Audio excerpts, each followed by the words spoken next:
Hello everyone, आपका स्वागत है आपके चैनल स्टडी पीसीएस में। देखिए, ये उत्तर प्रदेश पीसीएस के लिए ये टेस्ट है जो आज इस वीडियो में देखेंगे। आप लोग को वीडियो अच्छा लगा करे तो प्लीज़ लाइक और सब्सक्राइब किया करिए। चलिए स्टार्ट करते हैं इस टेस्ट को। देखिए, फर्स्ट क्वेश्चन है, तो फर्स्ट क्वेश्चन क्या कह रहा है।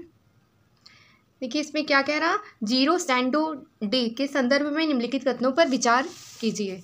तो फर्स्ट क्या है इसका, देखिए, इस घटना में किसी भी ऊर्ध्वाधर वस्तु की छाया नहीं देखी जा सकती। सेकंड क्या है, यह घटना केवल उत्तरी गोलार्ध में कर्क रेखा और विषुवत रेखा के बीच स्थानों पर होती है। कौन सी घटना, तो ये जीरो सैंडो डे के संदर्भ में बात हो रही। थर्ड नंबर क्या है, यह घटना तब घटित होती है जब सूर्य का झुकाव स्थानों के अक्षांश के बराबर हो जाता है। तो इसमें कौन सा ऑप्शन राइट है। तो देखिए, फर्स्ट का हमारा ये पहला और तीसरा सही है, सेकंड नंबर गलत है। अब सेकंड क्यों रॉन्ग है इसमें, तो देखिए जो इसमें बता रहा है कि यह घटना उत्तरी गोलार्ध में कर्क रेखा और विषुवत रेखा के बीच स्थित है। तो देखिए, ये जो होता है, यह घटना कर्क और मकर रेखा के बीच स्थानों पर होती है। तो यहाँ पर जो उत्तरी गोलार्ध और विषुवत रेखा लिखा है, यहाँ पर होगा क्या, यह कर्क रेखा और मकर रेखा के स्थानों पर होती है। तो ये वाला हमारा ये रॉन्ग हो जाएगा, जीरो सैंडो के बीच, मतलब ये जो संदर्भ था। देखिए, अब सेकंड क्या कह रहा है इसमें, सेकंड कह रहा है यह प्रकार, देखिए यह प्रकार के रासायनिक अपक्षय क्रिया विशेषता गर्म और अर्ध उष्णकटिबंधीय क्षेत्रों में पाई जाती, जहां उच्च तापमान और भारी वर्षा होती। इस प्रक्रिया में चूना पत्थर जैसे कार्बोनेट शिलाओं का विघटन होकर कैल्शियम बाइकार्बोनेट बनता है, जो जल में घुलनशील होता है। इससे गुफाएं, क्रस्ट, स्थलाकृतियाँ और भूमिगत जल प्रणालियाँ बनती हैं। इस अपक्षय प्रक्रिया की पहचान करें। तो कौन सी ये अपक्षय प्रक्रिया होती है जिनसे ये चूना पत्थर, कार्बोनेट और शिलाओं के विघटन, टूटने की और घुलनशील हो जाती हैं सब चीज़ें, जो गुफाएं, क्रस्ट, स्थलाकृति और भूमिगत जल प्रणाली बनती है। तो कौन सी ये अपक्षय प्रक्रिया कौन सी होती है इसमें, तो इसका सेकंड का हमारा कौन सा इसमें राइट आंसर हो जाएगा, वो हो जाएगा सी नंबर। ये कार्बनीकरण जो होता है, इसके कारण ये सारी घटनाएं होती हैं। तो इसमें हमारा ये सी नंबर इसका सही होगा, सेकंड का सी।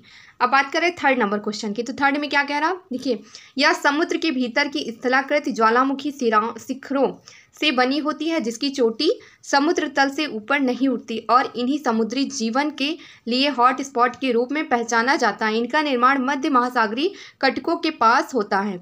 उपयुक्त विवरण में निम्नलिखित में से कौन सी स्थलाकृति के बारे में ये बात हो रही है। तो थर्ड नंबर का हमारा इसमें कौन सा सही हो जाएगा, तो थर्ड का हमारा इसमें ए नंबर ये सही होगा, सी माउंट, इसके बारे में ये बात हो रही है। तो इसका फर्स्ट नंबर ये सही होगा। अब बात करें फोर्थ नंबर क्वेश्चन की, तो देखिए इसमें क्या कह रहे हैं, निम्नलिखित तटीय स्थलाकृतियों पर विचार करें। तो उपयुक्त में से स्थलाकृतियाँ तरंग क्रिया और तटीय प्रवाह द्वारा निर्मित अपेक्षणात्मक स्वरूप हैं। तो कौन कौन सी, तो फर्स्ट में है बार, सी केव और थर्ड पे है बीच। तो इसमें कौन सा राइट आंसर हो जाएगा, ये थर्ड नंबर का, सॉरी फोर्थ नंबर का हमारा कौन सा राइट होगा। तो इसमें पहला और थर्ड नंबर सही है। ये जो केव बता रहा है, सी केव, ये वाला हमारा रॉन्ग है, ये तटीय स्थलाकृति नहीं है, तो ये वाला हमारा गलत है। तो इसका ऑप्शन थर्ड का कौन सा सही हो जाएगा, पहला और तीसरा, मतलब सी नंबर। अब क्वेश्चन है, तो इसमें क्या कह रहा है, ज्वालामुखी विस्फोट के दौरान लावा का तापमान पृथ्वी की सतह पर पहुंचने तक 700 से 1300 डिग्री के बीच बना रहता है। अब कारण कथन क्या कह रहा है इसका, ये सेकंड वाला, लावा जो ज्वालामुखी से निकलता है मुख्यतः मैग्मा के ठंडा होने और सतह पर आने के कारण ठोस रूप धारण करता है। तो इसमें कौन सा सही होगा, 5 नंबर का। तो 5 का हमारा देखिए इसमें ये पहला और दोनों, मतलब फर्स्ट और सेकंड दोनों राइट है, लेकिन एक दूसरे की ये सही व्याख्या नहीं करते हैं। बातें तो दोनों सही हैं, लेकिन एक दूसरे की ये व्याख्या नहीं कर रहे हैं।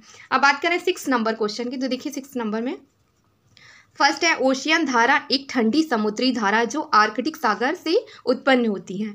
सेकेंड क्या कह रहा है, ब्राजील धारा एक गर्म समुद्री धारा है जो दक्षिण अमेरिका के पूर्वी तट के साथ बहती है। थर्ड नंबर क्या, अटलांटिक महासागर से गर्म जल लेकर प्रशांत महासागर से स्थानांतरित करती है। तो हम्बोल्ट जो जलधारा होती है वो क्या गर्म होती है। 6 नंबर में आप लोग बताइए इसमें, तो इसमें हमारा कौन सा गलत हो जाएगा। इसमें देखिए पहला और दूसरा ये सही है, ये थर्ड नंबर हमारा गलत कर रहा मतलब है इसमें। तो इसमें बता रहे हैं कि जो हम्बोल्ट धारा है ये पेरू धारा भी कहा जाता है इसे, और यह एक ठंडी समुद्री धारा है जो कहाँ पर है, दक्षिणी ध्रुव क्षेत्रों में स्थित है। ठीक है, तो ये हमारा इसमें गलत हो जाएगा। इसे पेरू जलधारा के नाम से भी जाना जाता है, और ये ठंडी जलधारा है, ना कि यहाँ पर जो गर्म बता रहे हैं। देखिए 7 नंबर क्वेश्चन देख रहे हैं, तो इसमें क्या कह रहा है, निम्नलिखित में से कौन सा विकल्प क्रोनो पूंजीवाद का सर्वोत्तम वर्णन करता है। तो फर्स्ट है, एक आर्थिक व्यवस्था जिसमें उत्पादन के सभी साधन सामूहिक स्वामित्व में होते हैं। बी नंबर क्या कह रहा है, एक प्रणाली जिसमें आर्थिक लाभ मुख्यतः राजनीतिक संबंधों और विशेषाधिकार प्राप्त समूह के माध्यम से अर्जित किए जाते हैं। सी नंबर क्या कह रहा है, एक मॉडल जहां बाजार में प्रतिस्पर्धा को प्रोत्साहित किया जाता है और सरकारी हस्तक्षेप न्यूनतम होता है। अब देखिए डी नंबर क्या कह रहा है, एक व्यवस्था जिसमें केवल कृषि क्षेत्र को सब्सिडी दी जाती है। और ऑप्शन कह रहा है, एक व्यवस्था जिसमें केवल कृषि क्षेत्र को सब्सिडी दी जाती है और अन्य क्षेत्र को बाजार के हवाले किया जाता है। तो ये 7 नंबर में हमारा देखते हैं। इसमें देखिए 7 नंबर में कौन सा ऑप्शन सही होगा, ये क्रोनो पूंजीवाद का सर्वोत्तम ये जो वर्णन किया गया है, तो 7 का हमारा इसमें कौन सा राइट हो जाएगा, तो 7 का ये बी नंबर हो जाएगा। क्रोनो पूंजीवाद ये क्या है, एक प्रणाली जिसमें आर्थिक लाभ मुख्यतः राजनीतिक संबंधों और विशेषाधिकार प्राप्त समूहों के माध्यम से अर्जित किया जाता है। तो ये 7 का हमारा बी नंबर राइट हो जाएगा। बात करें 8 नंबर क्वेश्चन की, तो 8 में क्या कह रहा, एबेड लिब्रेज के सिद्धांत के संबंध में निम्नलिखित कथनों पर विचार कीजिए। फर्स्ट है, इसके तहत राज्यों को अपनी अर्थव्यवस्था को नियंत्रित करने की अनुमति नहीं होती है। एबेड ये लिब्रेज क्या है कि इसके अंतर्गत राज्यों को अपनी अर्थव्यवस्था को नियंत्रित करने की अनुमति नहीं होती। सेकंड क्या, यह द्वितीय विश्व युद्ध के बाद वैश्विक आर्थिक तंत्र को संदर्भित करता है। तो सेकंड का हमारा इसमें कौन सा, ये 8 नंबर का राइट आंसर हो जाएगा। तो इसमें ये बी नंबर खाली सही है और ये फर्स्ट नंबर ये गलत है। एबेड लिब्रेज या द्वितीय विश्व युद्ध के बाद वैश्विक आर्थिक तंत्र को संदर्भित करता है, तो इसका हमारा सिर्फ सेकेंड नंबर ये सही होगा। अब बात कर रहे हैं 9 नंबर क्वेश्चन की, तो इसमें क्या कह रहा है, कारपोरेट ऋण बाजार विकास निधि के संदर्भ में निम्नलिखित कथनों पर विचार कीजिए। फर्स्ट है, इस फंड का उद्देश्य वित्तीय संकट की स्थिति में तरलता सहायता उपलब्ध कराना। सेकेंड है, इस फंड की गारंटी राष्ट्रीय क्रेडिट गारंटी ट्रस्ट कंपनी द्वारा दी गई है। तो 9 नंबर का इसमें कौन सा सही होगा, इसमें ये दोनों कथन जो है कॉर्पोरेट ऋण बाजार विकास निधि के संदर्भ में दोनों बातें ये सही हैं। ये देखिए, इसका उद्देश्य वित्तीय संकट की स्थिति में तरल सहायता उपलब्ध कराना होता है। इस फंड में गारंटी राष्ट्रीय क्रेडिट ट्रस्ट कंपनी द्वारा की जाती है। कॉर्पोरेट ऋण बाजार विकास निधि के संदर्भ में था, तो इसमें दोनों ये कथन हमारे राइट हैं। अब बात करें 10 नंबर क्वेश्चन की, तो 10 में क्या कह रहा है, निम्नलिखित कथनों में किसके माध्यम से बिना प्रत्यक्ष रूप से भारतीय प्रतिभूति बाजार में पंजीकरण कराए विदेशी निवेश भारत में निवेश कर सकते हैं। तो 10 का हमारा इसमें कौन सा राइट आंसर हो जाएगा, तो 10 का ये सी नंबर हो जाएगा। पार्टिसिपेट नोट्स जो है, देखिए इसमें क्या कह रहा है कि किसके माध्यम से बिना प्रत्यक्ष रूप से भारतीय प्रतिभूति बाजार को पंजीकरण कराए विदेशी निवेश भारत में निवेश कर सकते हैं। कि भारतीय प्रतिभूतियों को जो पंजीकरण नहीं कराया जाएगा, देखिए पंजीकरण कराए विदेशी निवेश भारत में निवेश कर सकते हैं। तो किसके द्वारा ये निवेश कर सकते हैं, भारतीय प्रतिभूतियों को विदेशी निवेश भारत में निवेश कर सकते हैं, तो ये पार्टिसिपेट नोट्स के माध्यम से कर सकते हैं। तो 10 का हमारा ये इसमें सी नंबर हो जाएगा। अब बात करें 11 नंबर क्वेश्चन की, तो इसमें क्या कह रहा है, मात्रात्मक सहजता के संदर्भ में निम्नलिखित कथनों पर विचार कीजिए। फर्स्ट है, इस नीति के अंतर्गत केंद्रीय बैंक सरकारी बांडों और बंधक समर्थित प्रतिभूतियों जैसे अन्य वित्तीय साधनों को खरीदा करता है। सेकेंड क्या कह रहे हैं, यह मौद्रिक नीति के उपकरणों में से एक है। तो मात्रात्मक सहजता के संदर्भ में कौन सा इसमें राइट हो गया 11 का, तो 11 का हमारे ये दोनों बातें सही हैं। अब देखिए 12 नंबर क्वेश्चन है, तो लाइकेन के बारे में इंपॉर्टेंट है ये क्वेश्चन, के संदर्भ में निम्नलिखित कथनों पर विचार कीजिए। फर्स्ट है, लाइकेन आर्कटिक रेगिस्तान तटीय क्षेत्रों पर्वत चोटी आदि जगहों पर पाए जाते हैं। लाइकेन को प्राथमिक उपनिवेशक माना जाता है, तो इसमें कौन सा सही होगा ये 12 नंबर का, तो 12 नंबर का हमारा डी नंबर सही हो, देखिए डी होगा, ना तो फर्स्ट सही है और ना ही सेकंड। अब 12 ये क्यों नहीं सही है, तो देखिए लाइकेन जो है आर्कटिक रेगिस्तान तटीय क्षेत्र पर्वत चोटी आदि जगहों पर पाए जाते हैं, तो इसमें ये कह रहा है। तो देखिए लाइकेन भूमि की सतह के 8% हिस्से को कवर करता है जो लाइकेन होता है, और लाइकेन आर्कटिक रेगिस्तान के तटीय क्षेत्रों में की चोटियों में पाया जाता है ये। तो ये वाला हमारे ये प्राथमिक उपनिवेश माना जाता है, तो ये प्राथमिक उपनिवेश नहीं है। तो 12 का हमारा इसमें डी नंबर हो जाएगा, दोनों ऑप्शन गलत है। ये कहाँ पर पाए जाते हैं? तो देखिए भूमि के जो है 8% ये क्षेत्र को कवर करते हैं। तो इम्पॉर्टेंट है क्वेश्चन, लाइकेन के बारे में देख लीजिएगा। ये वाइट कलर के होते हैं, कुछ कलर भी चेंज करते हैं ये। तो देखिए 13 नंबर क्वेश्चन है। तो देखिए इसमें क्या कह रहा है, निम्नलिखित में से किस पोषक तत्व का प्रमुख भंडार पृथ्वी की चट्टानों में स्थित होता है, ना कि वायुमंडल में? तो कौन सा पोषक तत्व है जो पृथ्वी, देखिए 13 नंबर क्या कह रहा है, निम्नलिखित में से किस पोषक तत्व का प्रमुख भंडार पृथ्वी की चट्टानों में स्थित होता है? कि जो पोषक तत्व होता है वो पृथ्वी की चट्टानों में होता है, ना कि वायुमंडल में होता है। तो कौन सा ये पोषक तत्व है जो पृथ्वी की चट्टानों में होता है? तो कौन सा ऑप्शन इसमें 13 का सही होगा? तो हमारा सही होगा ये फास्फोरस जो है पृथ्वी की चट्टानों पर पाया जाता है, ना कि वायुमंडल में। अब 14 नंबर क्या कह रहा है क्वेश्चन, देखिए इसमें क्या कह रहा, इंटरनेशनल पैसिफिक हाउस एसोसिएशन का मुख्य उद्देश्य क्या है? तो फर्स्ट है वैश्विक स्तर पर भवनों की ऊर्जा दक्षता को बढ़ावा देना, फर्स्ट ये कह रहा। बी नंबर क्या है, कृषि क्षेत्रों में हरित गैस उत्सर्जन को कम करना। सी नंबर जीवाश्म ईंधन के उपयोग को वैश्विक स्तर पर नियंत्रित करना। डी नंबर शहरी क्षेत्रों में सार्वजनिक परिवहन प्रणालियों के कार्बन पद चिन्ह का आकलन करना। तो इंटरनेशनल पैसिफिक हाउस एसोसिएशन का कौन सा इसमें उद्देश्य होगा? तो 14 का हमारा कौन सा ऑप्शन सही हो जाएगा? 14 का सिर्फ फर्स्ट नंबर सही होगा। ये वैश्विक स्तर भवनों की ऊर्जा दक्षता को ये बढ़ाता है, तो इसका 14 का ए नंबर राइट है। अब बात करें 15 नंबर क्वेश्चन की। तो 15 में क्या कह रहा है, निम्न में से किस पौधे का उपयोग प्राकृतिक कीटनाशक के निर्माण में किया जाता है? तो किस चीज़ का प्रयोग प्राकृतिक कीटनाशक के निर्माण में किया जाता है? तो 15 का इसमें कौन सा सही होगा? तो नीम, ये सबको पता है, काफ़ी चीज़ों में इसका इस्तेमाल किया जाता है, तो इसका ए नंबर राइट होगा। 16 नंबर क्वेश्चन है। तो देखिए इसमें क्या कह रहा है, भारत में सर्वाधिक रामसर स्थल तमिलनाडु में है। तो ये तो सबको पता है, रामसर स्थल कितने हैं तमिलनाडु में। अब सेकेंड है, भारत में आर्द्रभूमि के अंतर्गत सर्वाधिक क्षेत्र वाला उत्तर प्रदेश है। तो इसका जो 16 का है कौन सा इसमें राइट आंसर हो जाएगा? तो सर्वाधिक उत्तर प्रदेश नहीं है, यहाँ पर गुजरात होगा। ये जो मोदी जी का जो इलाका है जहाँ से पहली बार ये मुख्यमंत्री बने, तो गुजरात राज्य होगा, सेकेंड का गुजरात। तो और कितना है ये भौगोलिक परसेंट इसका 7.56% है, क्षेत्र वो गुजरात में है। देखिए जो सर्वाधिक वेटलैंड जो है सबसे ज़्यादा किस स्टेट में है? तो ये गुजरात में है। तो ये वाला हमारा इसका गलत हो जाएगा। देखिए 16 का हमारा ये सेकेंड नंबर गलत होगा, फर्स्ट सही होगा, तो इसका ऑप्शन ए हो जाएगा। अब बात करें 17 नंबर क्वेश्चन की। तो 17 में क्या कह रहा, देखिए हंटर शिक्षा आयोग वायसराय लॉर्ड रिपन के कार्यकाल में गठित की गई। और इसमें क्या कह रहा है, रेल आयोग लॉर्ड डफरिन के कार्यकाल में गठित किया गया। और थर्ड नंबर क्या कह रहा है, हंटरोग समिति का गठन लॉर्ड इरविन के कार्यकाल में किया गया। तो इसमें 17 में कौन सा सही होगा?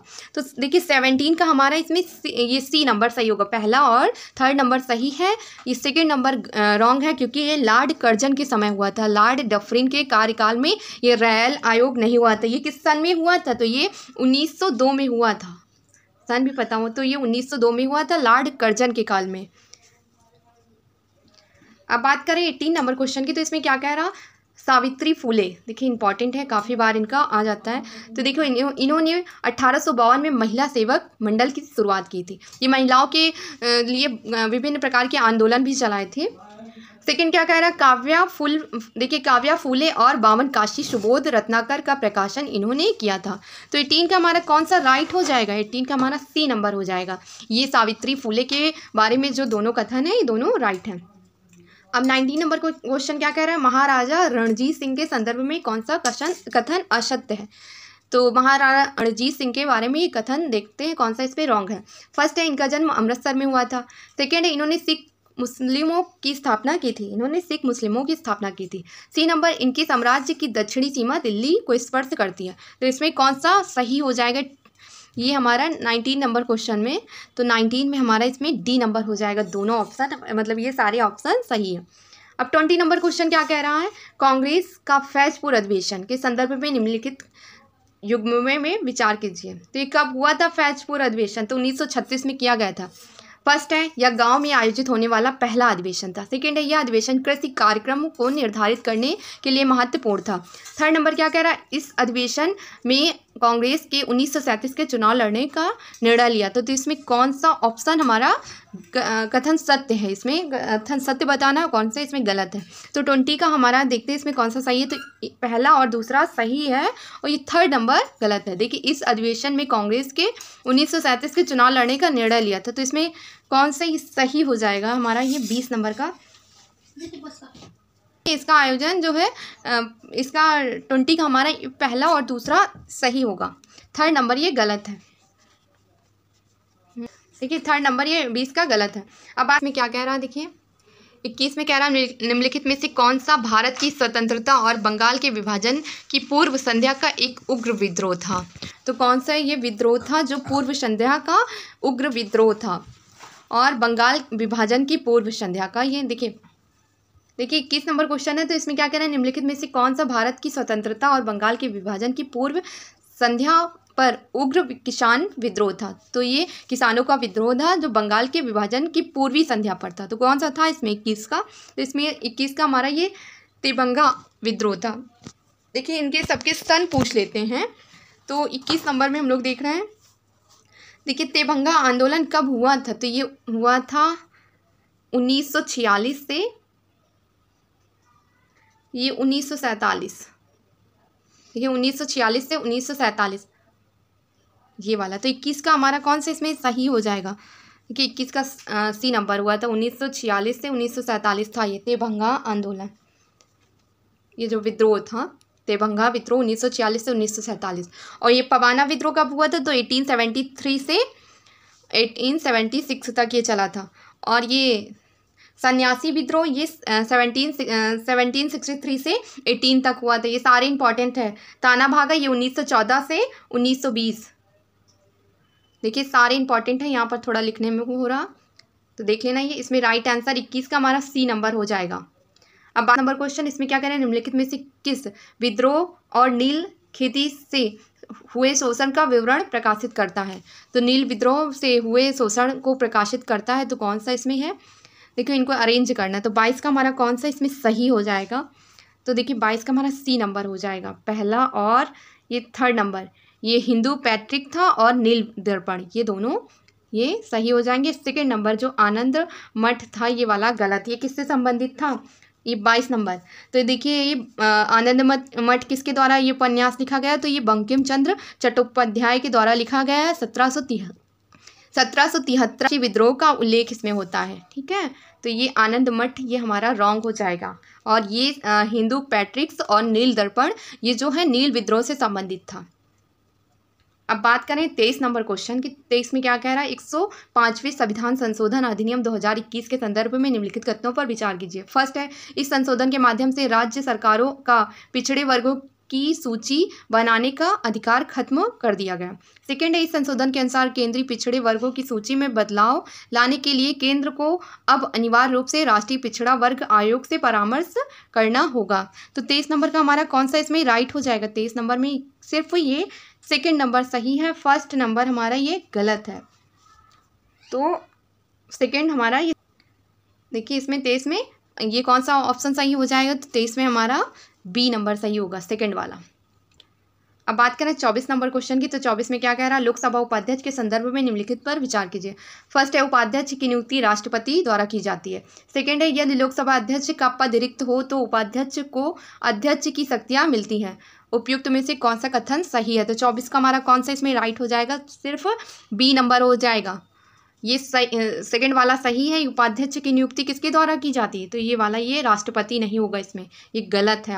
ये 1st वाला सिर्फ 2nd नंबर सही है। अब देखिए 25 नंबर क्वेश्चन है। तो इसमें क्या कह रहा है, देखिए किनके संशोधन संसद के विशेष बहुमत द्वारा किया जाता है? देखिए फर्स्ट है, राज्य के नीति निर्देशक तत्व विशेष बहुमत से किया जाता है। तो राज्य के नीति निर्देशक तत्व। 2nd है, नागरिकता की प्राप्ति एवं समाप्ति पर। 3rd नंबर क्या कह रहा है, भारत के नियंत्रक एवं महालेखक परीक्षक को हटाना हो तो ये विशेष बहुमत का प्रयोग करते हैं। तो इसमें 25 का कौन सा इसमें सही हो जाएगा? देखिए पहला नंबर सही होगा और 3rd नंबर ये नागरिकता वाला ये जो है ये गलत है। और इन सबके लिए विशेष बहुमत का प्रयोग किया जाता है। संशोधन करने के लिए विशेष बहुमत का प्रयोग किया जाता है। 2nd नंबर वाला गलत है। सिटीजनशिप के लिए ये गलत है। तो पहला और थर्ड 25 का सही होगा। अब बात करें 26 नंबर क्वेश्चन की, तो 26 में क्या कह रहा, राष्ट्रपति पर महाभियोग के संदर्भ में निम्नलिखित कथनों पर विचार कीजिए। देखिए इंपॉर्टेंट है। फर्स्ट नंबर क्या कह रहा है, राष्ट्रपति के महाभियोग की प्रक्रिया अर्ध न्यायिक प्रक्रिया है जिसे लोकसभा या राज्यसभा द्वारा ही प्रारंभ किया जा सकता है। सेकेंड है, महाभियोग के आरोप दोनों सदनों द्वारा विशेष बहुमत से पारित किए जाने चाहिए। जो महाभियोग लगेगा वो विशेष बहुमत से पारित होना चाहिए, वो भी दोनों सदनों से। तो 26 का हमारा कौन सा इसमें राइट हो जाएगा, ये दोनों बातें सही हैं। ये किस आर्टिकल में है महाभियोग राष्ट्रपति का, तो आर्टिकल 61 में है। अब देखिए 27 नंबर क्वेश्चन है, तो 27 में क्या कह रहा, निम्नलिखित कथनों पर विचार कीजिए। जो भारत के ध्वज संहिता फ्लैग कोड ऑफ इंडिया 2002 के संदर्भ में कथन क्या है, भारत के राष्ट्रीय ध्वज को किसी व्यक्ति द्वारा सार्वजनिक स्थान पर पहनावा कपड़े के रूप में प्रयोग करना प्रतिबंध है। तो आप लोग को बताना है इसमें ऑप्शन। कथन सेकंड क्या कह रहा है, ध्वज संहिता के अनुसार राष्ट्रीय ध्वज को केवल सम्मानजनक और गरिमामयी ढंग से फहराया या प्रदर्शित किया जाना चाहिए। तो इसमें कौन सा राइट होगा 27 का, तो 27 का ऑप्शन हमारा ए नंबर सही होगा। अब ए क्यों सही होगा, देखो दोनों कथन सही हैं। कथन सेकंड और कथन फर्स्ट दोनों सही व्याख्या करते हैं। अब बात करें 28 नंबर क्वेश्चन की, तो इसमें क्या कह रहा, वित्तीय आपातकाल के प्रावधान राज्य की वित्तीय सहायता के लिए एक गंभीर खतरा उत्पन्न करते हैं या उक्ति किससे संबंधित है। तो ये बात किसने कही है, तो 28 का हमारा कौन सा इसमें राइट हो जाएगा, ये बात किसने कही है, तो 28 का हो जाएगा बी नंबर, HN कुंजरू द्वारा ये कही गई है। वित्तीय आपातकाल के दौरान जो प्रावधान राज्य की वित्तीय स्वायत्तता के लिए गंभीर खतरा उत्पन्न करते हैं, तो ये कहा गया है HN कुंजरू के द्वारा। 28 का ये बी नंबर होगा। अब बात करें 29 नंबर क्वेश्चन की, तो ये क्या कह रहा है, 92वें संशोधन अधिनियम के माध्यम से निम्नलिखित में से किसको संवैधानिक मान्यता मिली है। तो ये जो 92वां संविधान संशोधन हुआ तो किसको मान्यता मिली है, तो 29 का देख लेते हैं इसमें। तो ये हो जाएगा, देखिए विपक्ष के नेता, व्हिप्स और राजनीतिक दल, तो राजनीतिक दल को ये मान्यता मिली है। तो 29 का हमारा सी नंबर ये सही हो जाएगा। अब बात करें 30 नंबर क्वेश्चन की, तो इसमें क्या कह रहा है, भारत का पहला सफ़ेद बाघ प्रजनन केंद्र किस राज्य में है। तो वाइट जो ये टाइगर है ये किस राज्य में है, तो इसके बारे में बताना है। 30 का हमारा सी नंबर हो जाएगा, ये MP में है, मध्य प्रदेश में। अब बात करें 31 नंबर क्वेश्चन की, तो 31 में क्या कह रहा, डायरेक्टर एनर्जी विप्स के संदर्भ में निम्नलिखित कथनों पर विचार कीजिए। फर्स्ट है, ये पारंपरिक गतिक ऊर्जा का प्रयोग करते हैं। अब बात कर रहे हैं सेकंड, ये हाई एनर्जी लेजर्स इसके ही उदाहरण हैं। तो 31 का हमारा कौन सा सही हो जाएगा, तो 31 का हमारा इसमें बी नंबर सही हो जाएगा। सेकंड नंबर सही है, फर्स्ट ये गलत है। ये पारंपरिक गतिज ऊर्जा का प्रयोग करते हैं, तो ये पारंपरिक गतिज ऊर्जा का प्रयोग नहीं करते हैं। देखिए ये हथियार और इन सबको नष्ट करने के लिए ये डायरेक्टरी एनर्जी वेब्स का प्रयोग किया जाता है। अब बात करें 32 नंबर क्वेश्चन की 32, तो इसमें क्या कह रहा है, फिल्म देखिए बायोफिल्म्स के संदर्भ में निम्नलिखित कथनों पर विचार कीजिए। फर्स्ट है, बायोफिल्म बनाने वाले सूक्ष्म जीवों में बैक्टीरिया, कवक और प्रिस्टोट शामिल हैं। सेकेंड है, बायोफिल्म सर्वव्यापी है और वे प्राकृतिक जलीय वातावरण में डूबी हुई लगभग सभी सतहों पर बनते हैं। तो 32 का हमारा कौन सा इसमें राइट आंसर हो जाएगा, 32 का हमारा देख लेते हैं इसमें। तो ये दोनों बातें हमारी गलत हैं। अब बात कर रहे हैं हम लोग 33 नंबर क्वेश्चन की, तो 33 देखिए 33 नंबर क्वेश्चन है, तो इसमें क्या कह रहा है, वैज्ञानिक एवं तकनीकी शब्दावली आयोग के संदर्भ में निम्नलिखित कथनों पर विचार कीजिए। फर्स्ट है, या विज्ञान और प्रौद्योगिकी मंत्रालय के अंतर्गत कार्य करता है, ठीक है। सेकंड क्या कह रहा है, इसकी स्थापना भारत के संविधान के अनुच्छेद 344 के जो भाग है 4 के तहत की गई है। इसकी स्थापना दिसंबर 1960 में की गई। किसकी, तो वैज्ञानिक एवं तकनीकी शब्दावली आयोग CSTT की स्थापना बता रहे हैं। तो ये 33 का कौन सा इसमें राइट आंसर हो जाएगा, तो 33 का हमारा ये बी नंबर हो जाएगा। पहला और देखिए सेकंड और थर्ड नंबर सही है, फर्स्ट नंबर ये गलत है।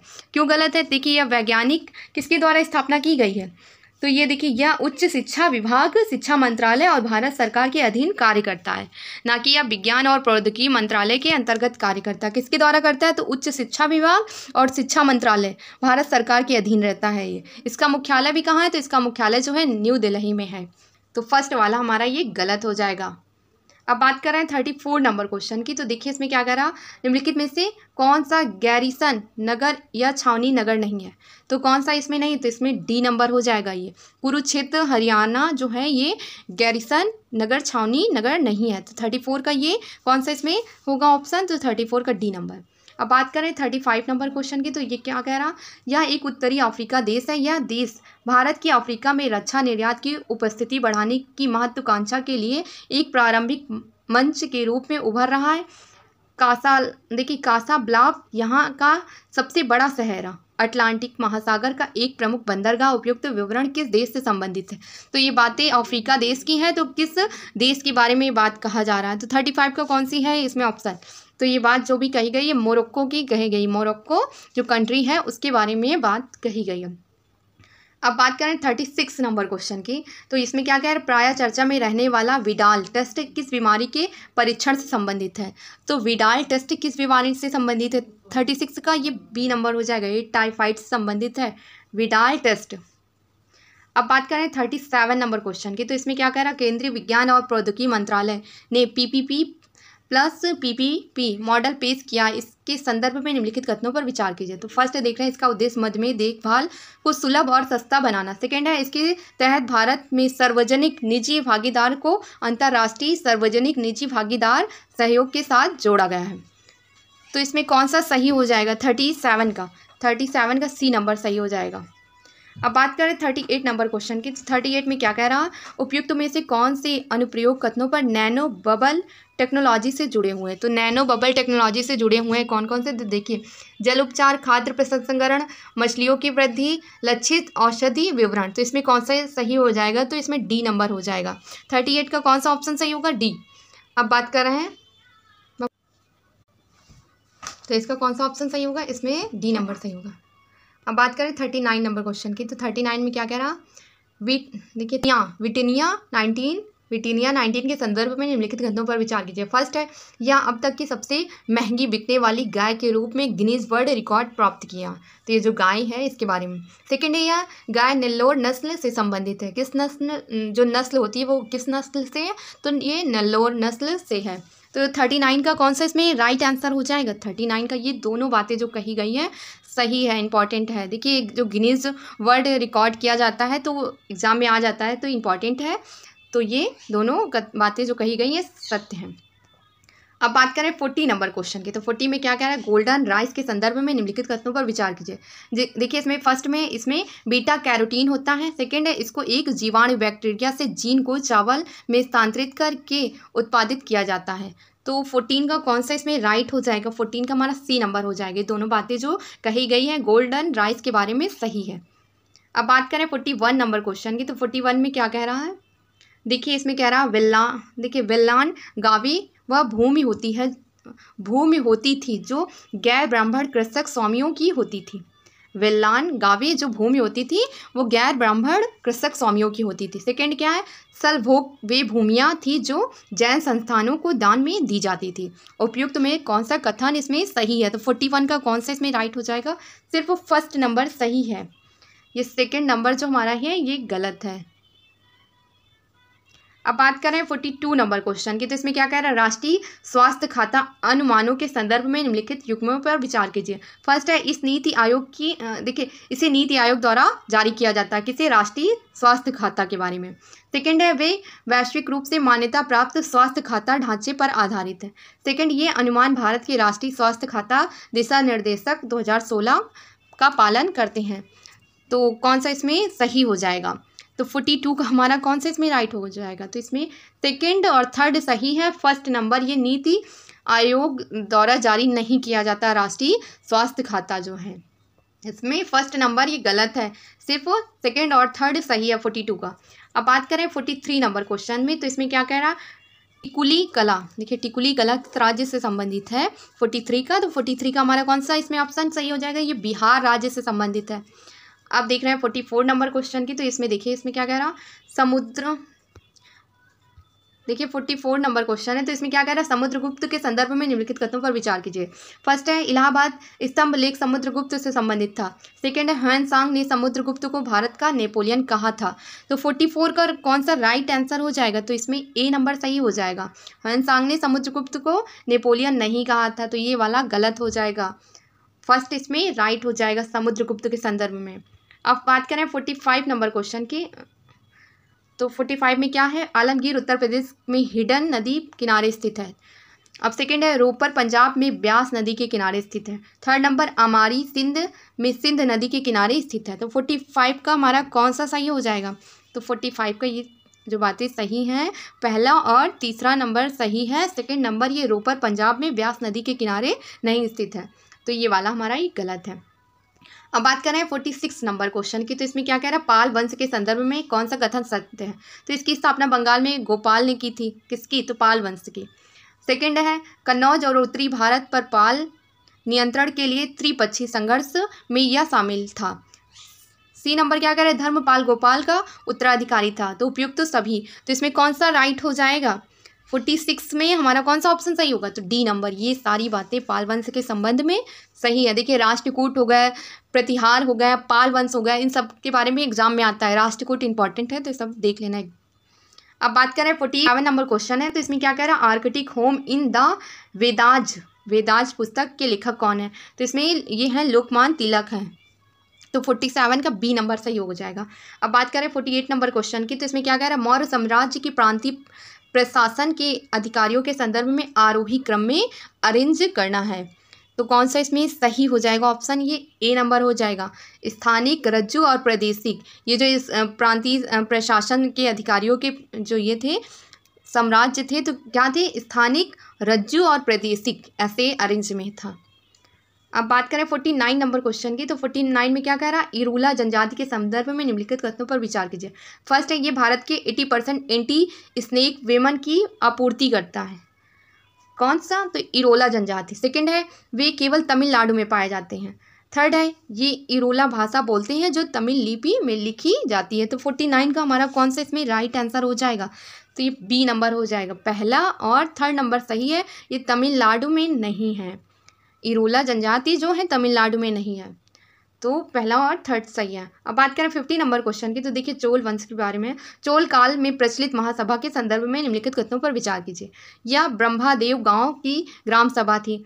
सेकंड है, केवल ब्राह्मण निवासी ही इसमें भाग ले सकते थे। तो इसमें कौन भाग ले सकता था, ये जो महासभा थी चोल काल की, तो इसमें केवल ब्राह्मण ही निवास कर सकते। तो 50 का कौन सा इसमें राइट हो जाएगा, तो 50 का सी नंबर। ये दोनों बातें जो हैं ये दोनों सही हैं।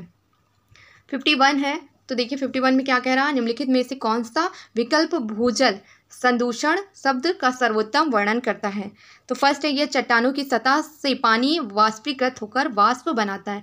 सेकंड है, जब सेकंड है, जब जलवाही स्तरों तक औद्योगिक रसायनों उर्वरकों या मानव जनित अवशिष्टों का रिसाव होता है, वह पानी को अनुपयोगी बना देता है। सी नंबर क्या कह रहा है, थर्ड, जब नदियों द्वारा भूजल का स्तर कम कर दिया जाता है। डी नंबर, जब वनों की कटाई के कारण वर्षा सीधे होती है। तो इसमें कौन सा 51 का सही हो जाएगा, तो 51 का सिर्फ हमारा बी नंबर सही है। देख लेते हैं ये, देखिए इसमें क्या कह रहा था, भूजल प्रदूषण के बारे में। तो देखिए जब जलवाही स्तरों तक औद्योगिक रसायन उर्वरकों व मानव जनित अवशिष्ट रिसाव होती हैं तो पानी का अनुपयोगी बन जाता है, पानी यूजफुल नहीं होता है। तो ये बात कही गई, तो ये बी नंबर हो जाएगा। अब देखिए 52 नंबर क्वेश्चन के, तो 52 में क्या कह रहा है, विचित्र तरंगे के संदर्भ में निम्नलिखित कथनों पर विचार कीजिए। फर्स्ट है, ये अपेक्षाकृत दुर्लभ, बड़ी और स्वतः स्फूर्ति समुद्री सतह तरंगे होती हैं। सेकंड है, ये तरंगे केवल अटलांटिका और प्रशांत महासागर की ही स्थानिक विशेषता है। तो 52 का हमारा कौन सा इसमें राइट हो जाएगा, 52 का ए नंबर हो जाएगा। पहला सही है, सेकंड नंबर ये गलत है। ये क्या कह रहा है, ये तरंग केवल अटलांटिक और प्रशांत महासागर की ही स्थानिक विशेषता है। तो ये वाली बात जो बताई गई है गलत है।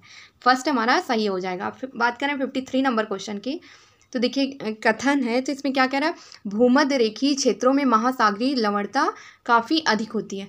सेकंड क्या कह रहा है, भूमध्य रेखीय क्षेत्रों में वर्षा भर उच्च तापमान तथा उच्च वाष्पीकरण दर पाई जाती है। तो 53 का हमारा कौन सा हो जाएगा, देख लेते हैं इसमें ऑप्शन। तो ये हो जाएगा कथन फर्स्ट सही है। देखिए कथन फर्स्ट गलत है, कथन सेकंड सही है। तो इसका सेकंड नंबर सही है। भूमध्य रेखीय क्षेत्रों में वर्ष भर उच्चतम तापमान तथा उच्च वाष्पीकरण दर पाई जाती है। तो ये वाला सही है और ये फर्स्ट नंबर गलत है। ये जो क्या कह रहा है, भूमध्य रेखीय क्षेत्रों में महासागरीय लवणता काफ़ी होती, तो ये बात गलत है। अब बात करें 54 नंबर क्वेश्चन की। तो 54 में क्या कह रहा, फ्लाइंग फॉक्स के संदर्भ में निम्नलिखित कथनों पर विचार करें। फर्स्ट है चमगादड़ फलाहारी है, ठीक है। सेकंड है ये परागणक के रूप में बीज फैलाव में महत्वपूर्ण योगदान देते हैं। थर्ड नंबर क्या, इन्हें निपाह वायरस फैलाने के लिए जिम्मेदार माना जाता है। तो ये फ्लाइंग फॉक्स के संदर्भ में था। तो 54 का कौन सा इसमें सही हो जाएगा, ये सारी बातें सही हैं, डी नंबर। अब बात करें 55 नंबर क्वेश्चन में। तो इसमें क्या कह रहा है, साइलेंट वैली राष्ट्रीय उद्यान के संदर्भ में कथनों पर विचार कीजिए। फर्स्ट है यह पश्चिमी घाट का हिस्सा है। सेकंड है इस क्षेत्र में देखिए सेकंड क्या कह रहा है, इस क्षेत्र में तूती पुंजा नदी प्रवाहित होती है। थर्ड है यह उद्यान लुप्त प्राय नीलगिरी तहर की सबसे अधिक आबादी वाला क्षेत्र है। तो साइलेंट वैली राष्ट्रीय उद्यान के संदर्भ में तो 55 का हमारा कौन सा सही होगा, पहला और सेकंड सही है, ये गलत है। ये लुप्त प्राय नीलगिरी तहर की सबसे अधिक आबादी वाला क्षेत्र नहीं है, तो ये थर्ड गलत है। अब बात करें 55 देखिए 56 नंबर क्वेश्चन है। तो इसमें क्या कह रहा है, हाथी रिजर्व उत्तर पूर्वी भारत के राज्यों में अवस्थित है। जो उत्तर पूर्वी भारत के राज्यों में स्थित है उनके बारे में बात करना है। तो कौन सा स्थित है, 56 का सही हो जाएगा इसमें। तो देखिए इसमें सिर्फ ये सोनीतपुर हाथी रिजर्व जो है, ये रिजर्व उत्तर पूर्वी भारत के राज्यों में स्थित है। सोनीतपुर हाथी रिजर्व, केवल पी नंबर सही होगा इसमें। अब बात करें 57 नंबर क्वेश्चन की। तो 57 में क्या है, देखिए रिवाइन आवर ओशन पहल के संदर्भ में निम्नलिखित कथनों पर कौन सा असत्य है। तो जो गलत है उसके बारे में बताना है, ये रिवाइन आवर ओशन पहल में। तो ये कौन सा उपयुक्त में, देखिए इस पहल का उद्देश्य समुद्री संरक्षण को बढ़ावा देना। यह पहल कुनिम्बी मटेरियल वैश्विक जैव विविधता ढांचे के 30x30 लक्ष्य के अनुरूप है। सी नंबर क्या है, यह गैर सरकारी संगठन डायनेमिक प्लेटेट द्वारा शुरू की गई। तो इसका कौन सा सही हो जाएगा, 57 का। देखिए ये सारे ऑप्शन जो हैं सारे गलत हैं, उपयुक्त में से कोई नहीं इसमें कह रहा। तो ये रिवाइन ओवर ओशन का जो बातें कही गई सारी गलत हैं। अब बात करें 58 नंबर क्वेश्चन की। तो देखते हैं इसमें, देखिए ये 1857 के जो भी विद्रोह या कुछ भी होता है तो इम्पॉर्टेंट होता है एग्जाम के लिए। देखिए 1857 के विद्रोह के बाद ब्रिटिशों ने किन्हें लड़ाकू जाति घोषित किया। तो ब्रिटिशों द्वारा जो लड़ाकू जाति घोषित किया गया, तो किनको घोषित किया गया। तो 58 का हमारा राइट आंसर कौन हो जाएगा। तो देखिए ये पंजाबियों, ये गोरखा और पठानों, इन तीनों को ब्रिटिश सरकार द्वारा क्या घोषित किया गया था, तो इनको लड़ाकू जाति घोषित कर दी गई थी। तो इसका डी नंबर हो जाएगा। अब बात करें 59 नंबर क्वेश्चन की। तो इसमें क्या कह रहा है, तो क्या कह रहा है, उपयुक्त में से किनके द्वारा खिलाफत कमेटी का गठन किया गया था। तो किसने खिलाफत कमेटी का गठन किया था, तो मौलाना शौकत अली और मौलाना अब्दुल कलाम। देखिए मौलाना अब्दुल कलाम आज़ाद के द्वारा ये खिलाफत कमेटी का गठन किया गया था। ऑप्शन कौन सा सही होगा, पहला और दूसरा नंबर इसमें सही है। अब बात करें 60 नंबर क्वेश्चन की। तो 60 में क्या कह रहा है, भारत सरकार अधिनियम 1935 के अनुसार 1936 से 1937 की शीत ऋतु में ब्रिटिश भारत में प्रांतीय चुनाव आयोजित किए गए।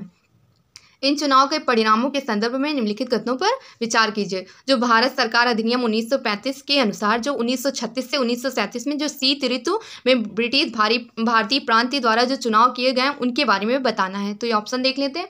देखिए कांग्रेस बंगाल में सबसे बड़ी पार्टी थी।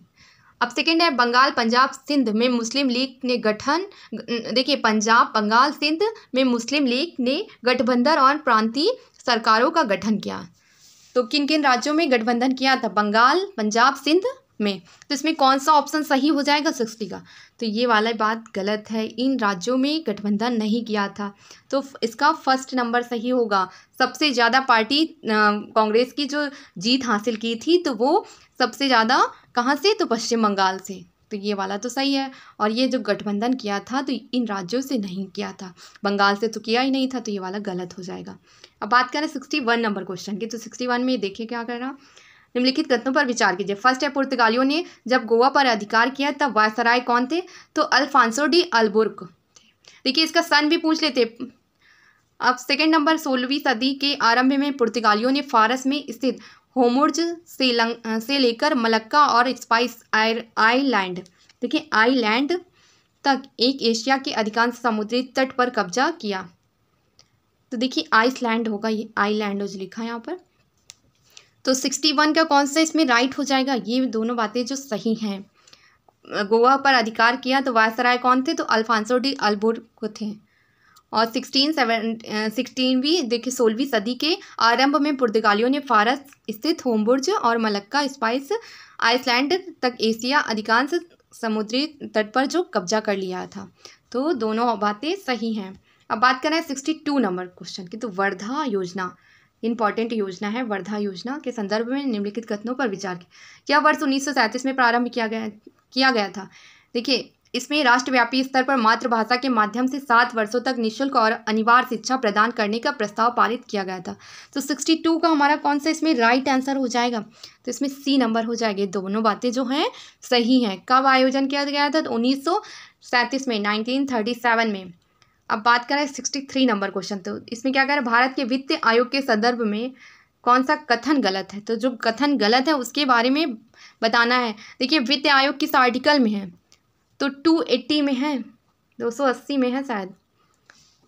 अब 63 का हम लोग देख लेते हैं इसमें तो कौन सा इसमें गलत है। देखिए वित्त आयोग के अध्यक्ष को सार्वजनिक मामलों का अनुभव होना आवश्यक है, तो ये बात गलत है इसमें। वित्त आयोग की सिफारिश सरकार पर बाध्यकारी नहीं होती है। जो वित्त आयोग की सिफारिशें हैं सरकार पर बाध्यकारी नहीं होती है, तो ये वाला भी बात है, दोनों गलत कथन है इसमें। तो 63 का कौन सा ऑप्शन सही हो जाएगा? डी नंबर, ये वाला दोनों जो है सही बताना था, तो इसमें दोनों तो गलत ही हैं। अब बात करें 64 नंबर क्वेश्चन की। तो देखिए सभी संवैधानिक संस्थानों के प्रमुखों का वेतन और भत्ते भारत की संचित निधियों पर भारित होते हैं। सेकंड क्या है? संसद की किसी भी संवैधानिक संस्था से संबंधित प्रावधानों को साधारण बहुमत से संशोधित कर सकती है। तो कौन सा इसमें सही हो जाएगा? असत्य कथन बताना है हमको। तो 64 का कौन सा इसमें असत्य होगा? तो ये दोनों बातें तो असत्य हैं, तो इसमें ये वाला हम लोग ऑप्शन सी नंबर कर देते हैं। देखिए सत्य और असत्य के बारे में भी देख लें, तो इसमें सी नंबर बोला 64 का। अब बात करें 65 नंबर क्वेश्चन की। तो इसमें क्या कह रहा है? निम्नलिखित में से कौन सा राष्ट्रीय मानवाधिकार आयोग का पदेन सदस्य नहीं है? तो इंपॉर्टेंट है मानवाधिकार आयोग। देखिए इसका 65 का कौन सा हो जाएगा इसमें राइट? तो ये सी नंबर हो जाएगा। मुख्य चुनाव आयुक्त जो होता है इसका सदस्य नहीं होता। राष्ट्रीय बाल अधिकार संरक्षण अध्यक्ष, विकलांग व्यक्तियों के लिए मुख्य आयुक्त और राष्ट्रीय महिला आयोग के अध्यक्ष, ये सब लोग रहते हैं। ये सी नंबर। चुनाव आयोग नहीं रहता जो 324 आर्टिकल में है। अब बात कर रहा है 66 नंबर क्वेश्चन में। तो इसमें देखिए कथन संविधान में भाषाई अल्पसंख्यकों के लिए विशेष अधिकारी पद के लिए योग्यता कार्यकाल पद से हटाने की प्रक्रिया का कोई स्पष्ट उल्लेख नहीं है। सेकंड है भाषाई अल्पसंख्यकों के लिए विशेष अधिकारी एक गैर संवैधानिक पद है। तो 66 का कौन सा सही हो जाएगा? देखिए ए सही है, किंतु आर ये मतलब ये वाला सेकंड वाला ये गलत है। देखिए भाषाई अल्पसंख्यकों के लिए विशेष अधिकारी क्या गैर संवैधानिक पद नहीं होगा, तो गैर संवैधानिक पद है जो बता रहा है, तो ये वाला नहीं। तो फर्स्ट सिर्फ सही है 66 का। अब बात कर रहे हैं 67 नंबर क्वेश्चन की। तो देखिए इसमें क्या कह रहा है? कौन सा सत्य है? तो 67 का हमारा कौन सा इसमें सही है? तो इसमें देखिए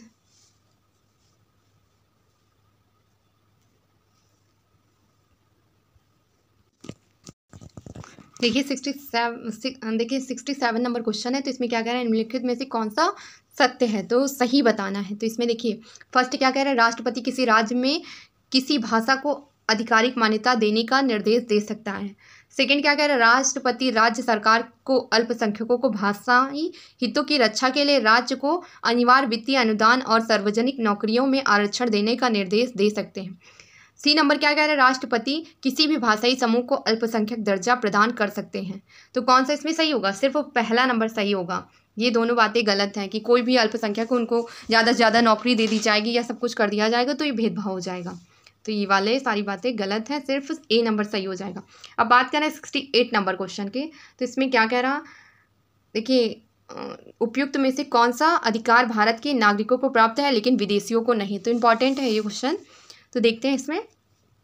देखिए इसमें क्या कह रहा?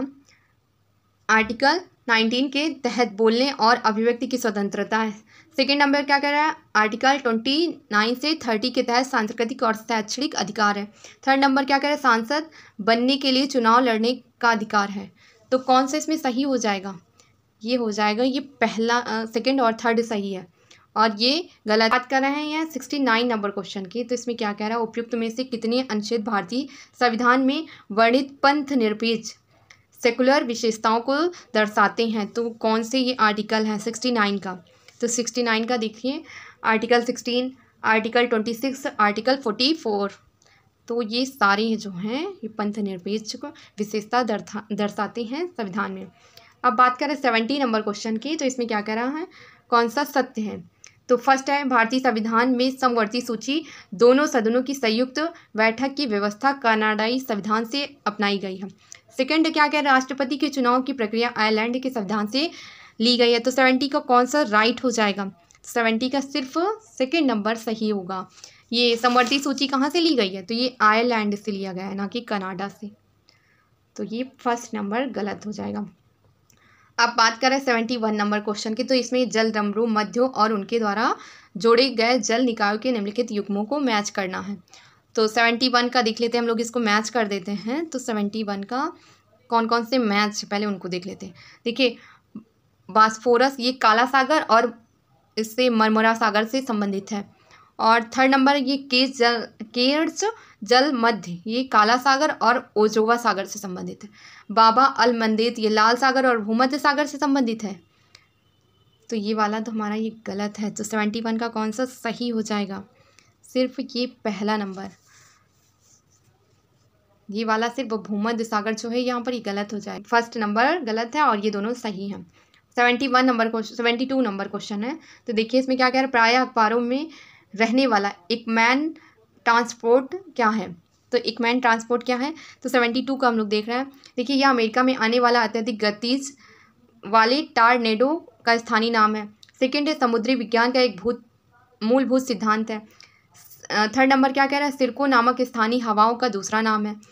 फोर्थ नंबर, आर्कटिक सागर में उत्तरी ध्रुव की ओर भारत द्वारा लॉन्च की गई समुद्री कार्गो सेवा है। तो प्रायः अखबारों में रहने वाला एक मैन ट्रांसपोर्ट क्या है, तो इसके बारे में बताना। तो 72 का हमारा सिर्फ बी नंबर सही होगा। जो एक मैन ट्रांसपोर्ट क्या है, तो समुद्री विज्ञान का एक मूलभूत सिद्धांत है ये। अब बात करें 73 नंबर क्वेश्चन की। तो इसमें क्या करा, विभिन्न द्वीपों के संदर्भ में निम्नलिखित कौन सा कथन सत्य है। तो 73 का हम लोग देख लेते हैं इसमें। तो देखिए, सुकोत्रा एक द्वीप है जो यमन का हिस्सा है। बी नंबर क्या कह रहा है, स्प्रेटली द्वीप ग्रीस का हिस्सा है। और सी नंबर क्या कह रहा है, फॉकलैंड द्वीप अमेरिका का एक विदेशी क्षेत्र है। तो उपयुक्त में से कौन सा इसमें सही हो जाएगा 73 का, तो सिर्फ ए नंबर सही होगा, ये दोनों ऑप्शन गलत हैं। अब बात करें 74 नंबर क्वेश्चन की। तो इसमें क्या कह रहा, उपयुक्त में से कितनी पर्वत ट्रांस हिमालय के अंतर्गत आते हैं। तो कौन कौन से ट्रांस हिमालय के अंतर्गत आते हैं, तो देखिए इसमें केवल एक आता है, ये नाग टिब्बा।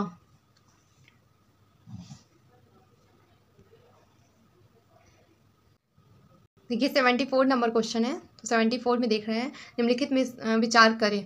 तो नाग टिब्बा, पीर पंजाल, जास्कर उपयुक्त में कितनी पर्वत ट्रांस हिमालय के अंतर्गत शामिल है। तो जो ट्रांस हिमालय के अंतर्गत शामिल उनके बारे में बताना है। तो ये जो नाग टिब्बा है ये उत्तराखंड राज्य में लघु हिमालय के अंतर्गत है और पीर केवल एक। अब बात करें 75 नंबर क्वेश्चन की। तो 75 में क्या कह रहा, भारतीय मानसून को प्रभावित करने वाले कारकों के संदर्भ में निम्नलिखित में से कौन सा शामिल है। तो कौन सा इसमें जो भारतीय प्रभावों को शामिल करता है, तो एल नीनो भी करता है, दक्षिणी दोलन और सोमालिया धारा। तो कौन इसमें करता है देखते हैं। तो इसमें सारी जो सही हैं, जो मानसूनी धारा को प्रभावित करता है, एल नीनो, दक्षिणी दोलन और सोमालिया, ये तीनों जो है मानसूनी प्रभावित धाराओं को कारक है। ठीक है। अब 76 नंबर क्वेश्चन है। तो इसमें क्या कर रहा है, ग्रोथ हार्मोन्स के संदर्भ में निम्नलिखित कथनों पर विचार कीजिए। फर्स्ट है, देखिए यह पिट्यूटरी ग्रंथि से स्रावित होता है। सेकंड, बच्चों में ग्रोथ हार्मोन्स के अत्यधिक स्रावित होने से गिगेटिज्म बीमारी होती है। कौन सी बीमारी होती है, तो गिगेटिज्म बीमारी होती है। तो 76 का कौन सा इसमें सही हो जाएगा, ये दोनों बातें सत्य हैं। देखिए आज हम लोग 76 तक देखेंगे। कल ये वीडियो 4 बजे अपलोड होगा इसके आगे का। तो आप लोग को वीडियो अच्छा लगा करे तो प्लीज़ लाइक और सब्सक्राइब किया करिए।